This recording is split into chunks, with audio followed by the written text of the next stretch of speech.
ಜೀವ ಮಂದಲ್ಲಿ ಇಷ್ಟು ಕೆಟ್ಟ ಸ್ಮೆಲ್ಲು, ಈ ಥರ ಒಂದು ಮಾರ್ಕೆಟು ನಾನು ಜೀವ ಮಂದಲ್ಲಿ ನೋಡ್ತೀನಿ ಅಂತ ನಾನು ಅಂದ್ಕೊಂಡಿರಲಿಲ್ಲ ಗುರು. ವೆಸ್ಟ್ ಬೆಂಗಾಲ್ನ ಮೊದಲನೇ ದಿನ ಬೆಳಗ್ಗೆನೆ ಈ ಥರ ನೋಡ್ತೀನಿ ಅಂತ ನಾನು ಯೋಚನೆ ಕೂಡ ಮಾಡಿರಲಿಲ್ಲ ರೀ.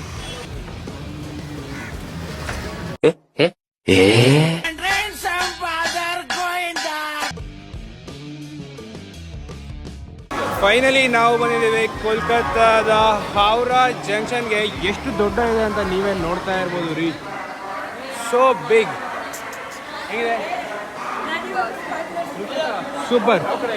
ನೀವಿಲ್ಲಿ ನೋಡ್ಬೋದು ಲಗೇಜ್ಗಳನ್ನು ಒಯ್ಯೋದಕ್ಕೆ ಯಾವ ರೀತಿಯ ಒಂದು ಗಾಡಿಗಳನ್ನು ರೆಡಿ ಮಾಡ್ಕೊಂಡಿದ್ದಾರೆ ಅಂತೇಳಿ. ತುಂಬ ಕಮ್ಮಿ ರೇಟಲ್ಲಿ ನೀವೇನಾದರೂ ಐಟಮ್ಸ್ಗಳನ್ನು ಟ್ರೈನಲ್ಲಿ ತಗೊಂಡು ಬಂದರೆ ಈ ಒಂದು ಗಾಡಿಗಳಲ್ಲಿ ನೀವು ತಗೊಂಡು ಹೊರಗಡೆ ಟ್ರೈನ್ ಸ್ಟೇಷನಿಂದ ಹೊರಗೆ ಒಯ್ಬೋದು. ಟ್ರೈನ್ ಈಗ ಹೊರಡ್ತಾ ಇದೆ and this is a railway station. And ಅಲ್ಲಿ ನಿಮಗೆ ಇದು ಸಿಗುತ್ತೆ, ಏನು ಮೆಟ್ರೋ ಇಸ್ ದೇರ್. ಟೈಮು ಬೆಳಿಗ್ಗೆ 5 ಗಂಟೆ ಆಗಿದೆ. ನೀವು ನೋಡ್ತಾ ಇರ್ಬೋದು ಕ್ರೌಡ್ ಯಾವ ಥರ ಇದೆ ಅಂತೇಳಿ. ಒಂದ್ಸಲ ಚೆಕ್ ಮಾಡಿರಿ ಎಷ್ಟು ಕ್ರೌಡ್ ಇದೆ ಅಂತೇಳಿ. ಬೆಳಿಗ್ಗೆ 5 ಗಂಟೆಗೆ ಇಷ್ಟು ಕ್ರೌಡ್ ನಾನು ಯಾವ ರೈಲ್ವೆ ಸ್ಟೇಷನಲ್ಲಿ ಕೂಡ ನೋಡಿಲ್ಲ.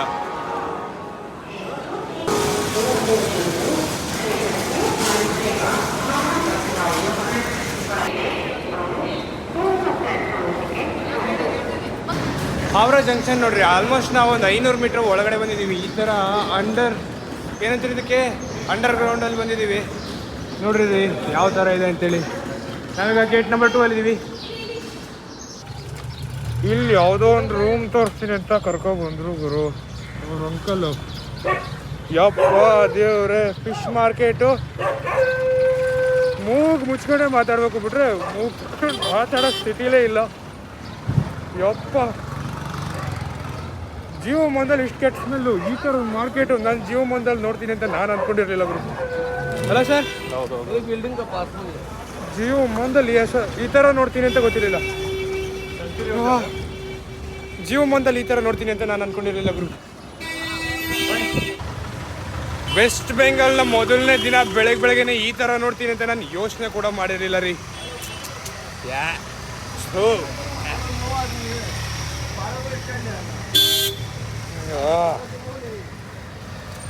ಹಾವ್ರಾ ಬ್ರಿಡ್ಜ್ ಆ್ಯಕ್ಚುಲಿ ಹೋಗ್ತೀವಿ ಅನ್ಸುತ್ತೆ ಈ ವೀಕಲ್ಲಿ.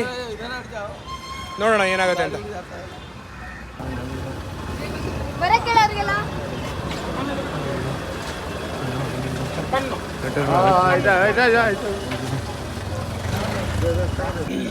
ನಾವೀಗ ಹಾವ್ರಾ ಸ್ಟೇಷನಿಂದ ದಕ್ಷಿಣೇಶ್ವರಕ್ಕೆ ಹೋಗ್ತಾ ಇದ್ದೀವಿ. ದಕ್ಷಿಣೇಶ್ವರದ ಮಧ್ಯೆ ಏನೇನು ಸಿಗುತ್ತೆ ಅಂತ ನೋಡೋಣ.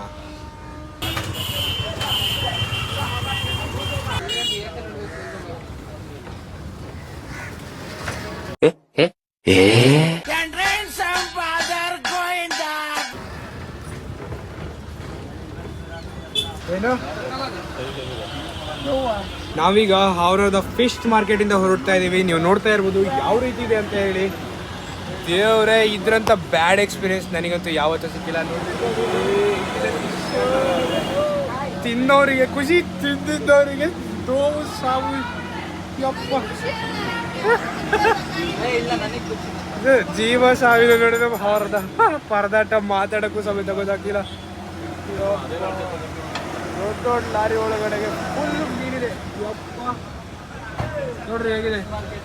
ಇದು ವೆಸ್ಟ್ ಬೆಂಗಾಲ್ ಕ್ಯಾಪಿಟಲ್ ಸರ್. ಇದು ಕ್ಯಾಪಿಟಲ್ ಅಲ್ಲ, ಬಟ್ ಏನಂತೀರ ಅಂದ್ಕೊಳ್ಳಿ. ಈ ಸ್ಮೆಲ್ಲಲ್ಲಿ ಮಾತಾಡೋಕ್ಕೆ ಗೊತ್ತಾಗ್ತಿಲ್ಲ.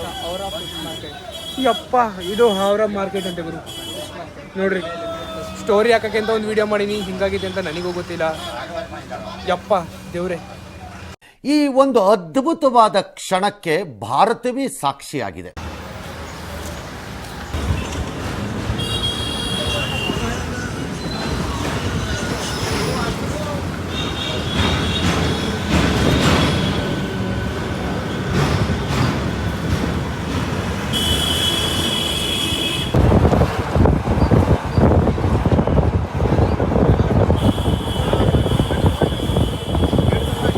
ಅಂತೂ ಇಂತೂ ದಕ್ಷಿಣೇಶ್ವರಕ್ಕೆ ಬಂದು ಆ ಸೈಡಲ್ಲಿ ಒಂದು ರೂಮನ್ನು ಬುಕ್ ಮಾಡಿದ್ದೀವಿ. ಆಲ್ಮೋಸ್ಟ್ 1250 ಆಯಿತು. ಅದರ ಮುಂದೆ ಇರುವಂತಹ ಮಹಾಬೀರ್ ವೆಜ್ ಹೋಟೆಲಿಗೆ ಬಂದಿದ್ವಿ.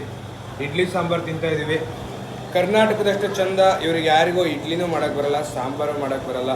ಬಟ್ ಏನು ಮಾಡೋದು, ಹೊಟ್ಟೆ ಪೇಟ್ ಪೂಜಾ ಕರ್ನಾ चाहिए ಏನಾದ್ರು ಹೊಟ್ಟೆ ತುಂಬಿಸ್ಕೋಬೇಕಲ್ಲ. ರಾತ್ರಿ ಕೂಡ ಊಟ ಸರಿಯಾಗಿರಲ್ಲ. ಅದ್ರ ಎಕ್ಸ್ಪೀರಿಯೆನ್ಸು ಹೇಳಬೇಕಂತ ನನಗೂ ಅನಿಸಿಲ್ಲ, ಅದನ್ನು ನಾನು ಹೇಳೋದು ಇಲ್ಲ, ಅವನ ಹತ್ರ ನಾನು ಕೇಳೋದು ಇಲ್ಲ, ಅಂತ ಬ್ಯಾಡ್ ಎಕ್ಸ್ಪೀರಿಯೆನ್ಸ್ ಆಗಿತ್ತು. ಬಟ್ ಈಗ ಏನೋ ಸಿಗ್ತಾ ಇದೆ, ಒಟ್ಟು ತಿನ್ಬೇಕಲ್ವಾ, ತಿಂತಾ ಇದ್ದೀನಿ ಅಷ್ಟೇ. ಒಟ್ಟು ಟೇಸ್ಟ್ ಏನಿಲ್ಲ ಗುರು. ಇಡ್ಲಿ ಬರೀ ಹುಳಿ, ಸಾಂಬಾರಲ್ಲಂತೂ ಉಪ್ಪು ಖಾರ ಹುಳಿ ಏನೂ ಇಲ್ಲ, ಚಟ್ನಿ ಪೂರ್ತಿ ನೀರು.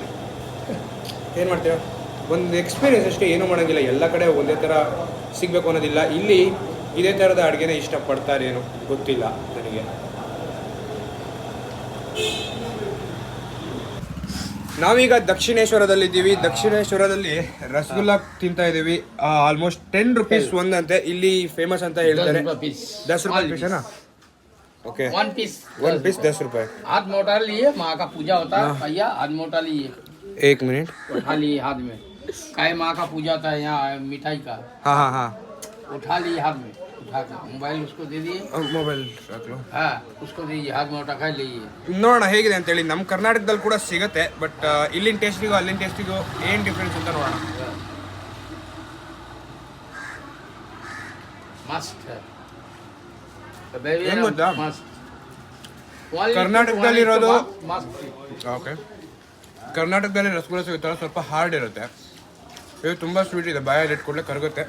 ಸೂಪರ್ ಆಗಿದೆ. 10 ರೂಪಾಯಿಗೆ ಬರ್ತಿತ್ತು ಸಾಕು.